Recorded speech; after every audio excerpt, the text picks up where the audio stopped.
지금이 아니면 영원히 못하는 것인가? 아니면 10년 뒤에도 할 수 있는 것인가?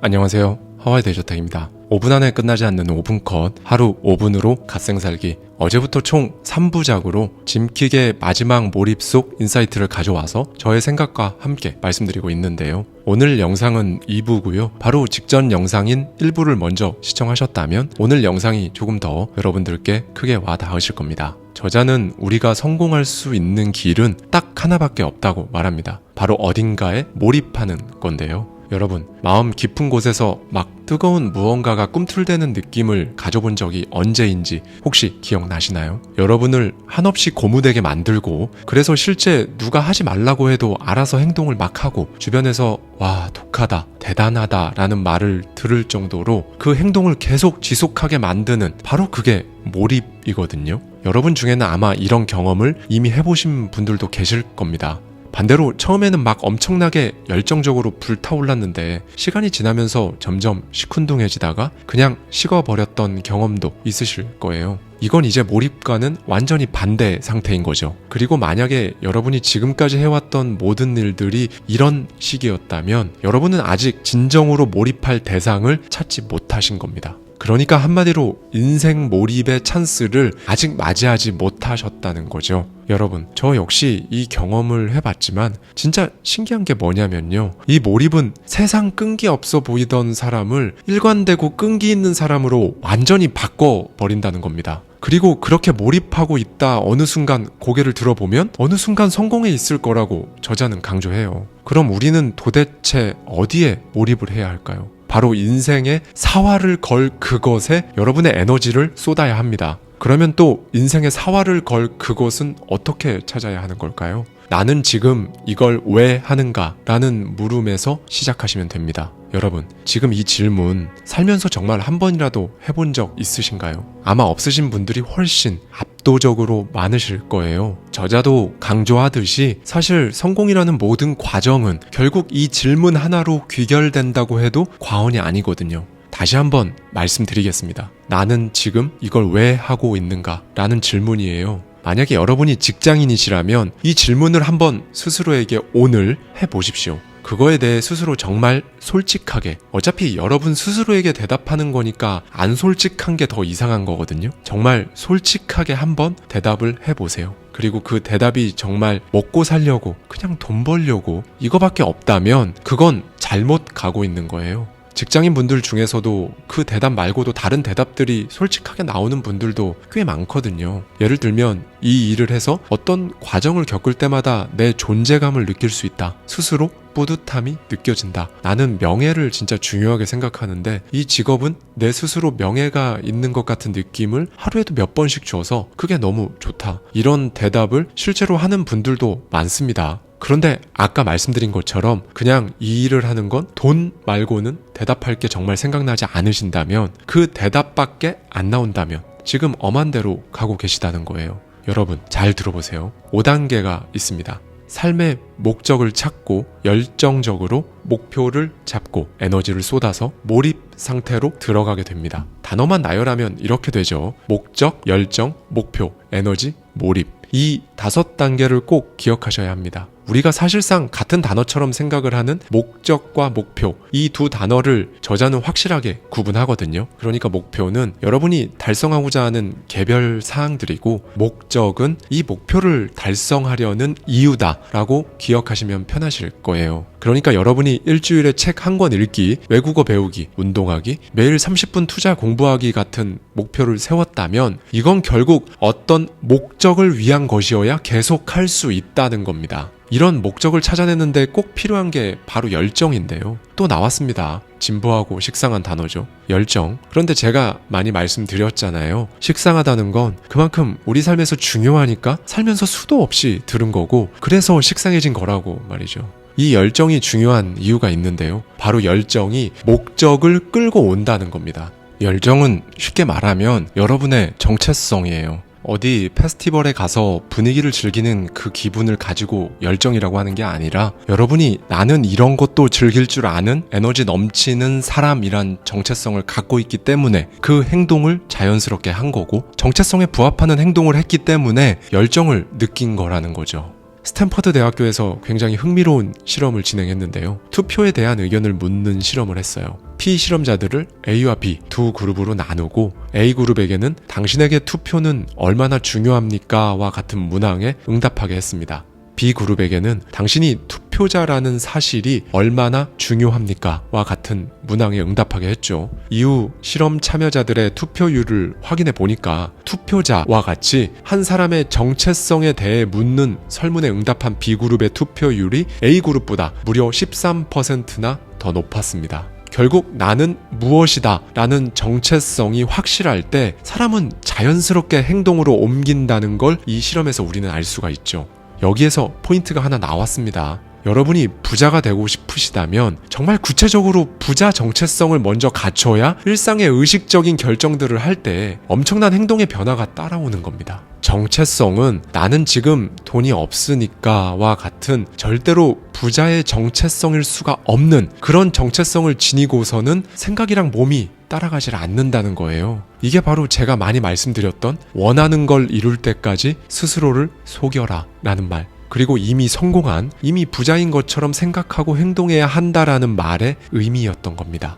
열정과 목적에 대해 말씀드렸는데요. 이제 핵심으로 들어가죠. 목표는 그럼 어떻게 만드는 걸까요? 목표는 쉽게 말해 여러분의 목적을 위해 달성해야 할 내용들입니다. 이 목표는 명확하고 측정 가능해야 하는데요. 예를 들면 이런 겁니다. 그냥 부자가 되고 싶다 하지 말고 어떤 목적을 위해 언제까지 얼만큼의 돈을 벌었다 라고 목표를 세워야 하는 거예요. 명확하고 측정이 가능하죠. 그럼 이제 이쯤에서 이런 의문이 생기는 분들도 많으실 겁니다. 거기까지는 잘 되는데 명확하게 목표를 세워도 뭐 사실 어디서부터 뭘 어떻게 시작해야 될지도 모르겠고 그걸 모르겠으니까 당연히 뭐 행동을 하고 싶어도 할 수가 없더라고요 라는 질문이에요. 이거에 대한 답을 명확하게 드리겠습니다.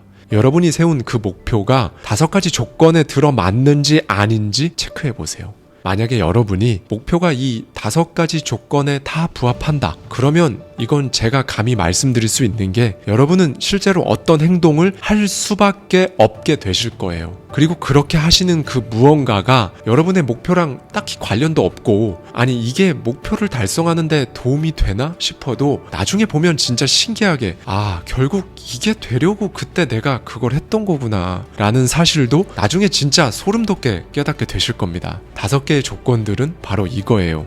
첫 번째, 목표가 건강해야 합니다. 여러분의 정신적, 육체적, 정서적 건강에 반하면 안 된다는 거예요. 그 목표를 달성하려고 해 나아가는데 정신적이든 육체적이든 정서적이든 뭔가 여러분을 힘들게 하고 소위 안 좋은 기분이 든다면 목표 잘못 잡으신 거예요.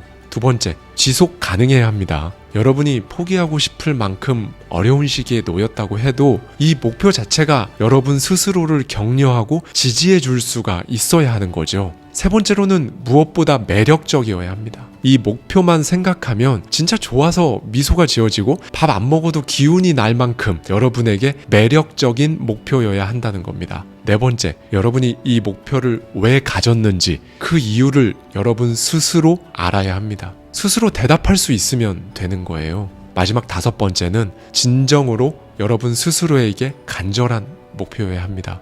그러니까 다른 사람들이 여러분에게 기대하는 건 애초에 목표가 될 수 없고 되어서도 안 된다는 거예요. 반드시 스스로 원하는 것, 진심으로 계속 원하게 되고 원해왔던 바로 그걸 목표로 삼아야 합니다. 만약에 그게 아니면 여러분은 어차피 행동을 차일피일 계속 미루게 되실 거니까요. 여기서 이제 오늘 영상의 핵심이 나옵니다. 우선순위. 여러분, 결국 이 목표는 여러분 삶의 우선순위에 관한 거예요. 이 우선순위를 생각할 때 사실 어떤 게 나한테 더 중요하지? 1순위, 2순위, 3순위 쭉쭉 생각해 보다 보면 조금 애매해질 때가 있거든요. 그렇잖아요. 이것도 중요하고 이것도 지금 놓칠 수가 없고 살면서 이런 게 진짜 많거든요. 예를 들면 어린아이의 육아와 직장에서의 내 커리어, 투자 공부와 승진시험 준비, 가족과 보내는 시간, 혹은 남자친구, 여자친구와 보내는 시간과 내가 해야 할 중요한 일, 이런 거 엄청 많잖아요. 이럴 때 제가 사용하는 절대 기준이 하나 있습니다. 저는요, 지금이 아니면 영원히 못하는 것인가, 아니면 10년 뒤에도 할 수 있는 것인가 라는 저만의 절대 기준으로 판단을 합니다. 제가 30대에 정말 몰입했던 게 있었거든요. 바로 투자였습니다. 건강하고 행복하게 삶의 육하 원칙을 100% 제 스스로 정하며 사는 삶이라는 목적이 있었고, 그 목적을 달성하기 위해 경제적 자유, 파이어족이라는 목표가 저는 있었던 거죠. 그리고 저는 이 시점에서 저만의 절대 기준에 제 스스로 묻고 답했어요. 그렇게 하기 위해서 30대라는 지금 이 시점에 투자, 이거 지금 아니면 영원히 못하나? 그때 투자를 해야 30대 후반에 성과가 날 수 있었거든요. 30대는 한번 지나가면 영원히 다시 돌아오지 않으니까요. 경제적 자유와 파이어족의 삶을 살고 싶어 하면서 60대에 투자 공부를 하고 투자를 하는 건 말이 안 되잖아요. 그런데 반면에 다른 것들, 여행을 다니고 좋은 옷 입고 좋은 차도 사고 뭐 이런 것들은 안 해도 그만이긴 했지만 설령 한다고 해도 50대, 60대, 70대 아무 때나 다 할 수 있는 거거든요. 10년 뒤에도 20년 뒤에도 얼마든지 계속 할 수 있는 것들이었습니다. 여러분들께서도 한번 저의 이 절대 기준을 대입해서 판단해 보셨으면 좋겠어요. 결정의 순간에 도움이 되실 겁니다. 이제 마지막 단계, 몰입입니다. 도대체 몰입은 어떻게 할 수 있는 거냐 궁금하실 텐데요. 지금까지 말씀드린 여러분의 목적과 목표가 여러분을 받쳐준다면 여러분은 완전한 몰입 상태로 자연스럽게 들어가시게 됩니다. 그러니까 애써서 막 지금부터 제대로 된 몰입을 한번 해보자, 이렇게 할 필요가 없으시다는 거죠. 여러분이 무엇을 원하는지 알고 목적과 거기에 맞는 목표도 잡았다면 몰입을 하는 데는 정말 최소한의 노력과 에너지만 필요로 한다고 저자도 강조합니다. 그리고 그렇게 하고 있으면 자연스럽게 시간이 가잖아요. 그러면 이제 마찬가지로 자연스럽게 여러분의 습관으로 굳어지는 겁니다. 그런데 분명 최소한의 노력과 에너지긴 한데 어쨌든 지금까지와는 완전히 다른 삶의 형태이기 때문에 여러분이 주춤주춤 할 수가 있어요. 이때 대부분 자신의 목적에 맞는 책을 읽는 것부터 시작하실 겁니다. 그런데 생전 책을 읽지 않았던 사람한테 제가 아무리 최소한의 노력과 에너지만 들이면 됩니다 말씀드려도 와닿지가 않으실 거란 말이죠. 가장 먼저 여러분에게 친절해지십시오. 자책하지 마시고 작고 간단한 행동을 해내세요. 스탠퍼드 대학교 행동설계연구소 설립자 포그 박사는 무려 20년간 인간 행동 변화를 연구했는데요. 그래서 나온 결론은 사람은 이 세 가지 경우가 겹쳤을 때만 자기 행동을 바꿔서 성공에 이른다고 말합니다. 그 첫 번째는 깨달음을 얻는 거예요. 그리고 두 번째는 환경을 바꾸는 겁니다. 그런데 이 환경을 바꾸는 건 여러분 혼자 막 할 수는 없잖아요. 그래서 저자는 이 부분에 대해 간단한 해결책을 제시해 주는데요. 뇌에 좋은 에너지를 공급하는 좋은 음식을 먹고 몸을 움직이며 무엇보다 긍정적인 사람들과 함께 하라는 겁니다. 그리고 마지막 세 번째는 걸음마 떼기입니다. 일을 잘게 나눠서 하는 거예요. 사람들이 행동을 못하는 주된 이유 중 하나는 해야 할 일에 압도당하기 때문입니다. 너무 크고 시간도 오래 걸릴 것 같아서 어떻게 해낼지 상상도 안 되고 감도 안 잡히는 거죠. 그런데 이런 압도되는 느낌을 느끼는 건 뇌에 치명적입니다. 뇌의 긴장을 조성해서 불안감, 심지어 우울감까지 일으킨다고 하니까요. 가장 좋은 방법은 여러분이 하셔야 할 것들을 먼지처럼 잘게 쪼개는 겁니다. 그렇게 해서 하루 동안 더 많이 성공해내고 내일도 더 많은 걸 달성할 수 있다는 기대감을 뇌한테 전달해 주기만 하면 되는 거예요. 여러분, 이게 미루는 것보다 훨씬 낫습니다. 저자도 일을 잘게 나누면 완주할 길이 더 명확해진다고 또 강조하는 이유이기도 하고요. 이렇게 하면 어차피 일이 시작된 이상 안 하는 것보다 여러분 마음이 훨씬 편하실 거예요. 그렇게 완결을 향해 조금씩 나아가시는 겁니다. 어디서든 시작만 하세요. 그리고 이렇게 하다 보면 진짜 자연스럽게 주변에서 여러분을 보고 지금 너 엄청 몰입하고 있는 것 같은데? 라는 말을 할 겁니다. 어떤 일에 푹 빠져서 주변의 모든 것이 사라지고 그 상태가 너무 자연스러웠던 경험, 시간 가는 줄도 몰랐던 그 경험, 이게 바로 몰입이에요. 별게 아닙니다. 심리학자 미하이 칙센트미하이 박사는 몰입에 대해 이렇게 설명합니다. 어떤 행동에 너무 열중해서 다른 어떤 것도 중요하지 않은 상태, 그 경험 자체가 너무 즐거워서 이걸 위해서라면 아무리 큰 대가라도 치르려고 할 그 경험이라고 말이죠. 온전한 집중, 목표에만 집중한 느낌, 시간이 빨라지거나 느려지는 느낌, 경험 자체가 보상 같은 느낌, 수월한 느낌, 힘들지만 지나치게 어렵지 않은 경험, 거의 저절로 행동이 이루어지는 느낌, 하고 있는 일에 편안함을 느낌, 이게 몰입의 특징들입니다. 그러니까 그 경험 자체가 보상 같은 느낌인 거죠. 살면서 한 번쯤은 여러분께서 이 느낌을 꼭 한번 느껴보시기를 저는 간곡히 바랍니다. 바로 그 느낌이 여러분이 이전과는 완전히 다른 삶으로 가고 있다는 가장 명백한 증거니까요. 오늘은 이걸 꼭 기억해 주셨으면 좋겠습니다. 여러분, 스스로에게 묻고 또 정말 솔직하게 스스로에게 답해보세요. 나는 지금 이걸 왜 하고 있는가? 내가 살면서 한 번은 반드시 몰입하고 싶은 것은 무엇인가? 감사합니다. 하와이 대저택이었습니다. 3부에서는 지금의 여러분을 넘어 잠재력, 포텐을 터뜨리는 방법에 대한 부분을 이어서 말씀드리도록 하겠습니다.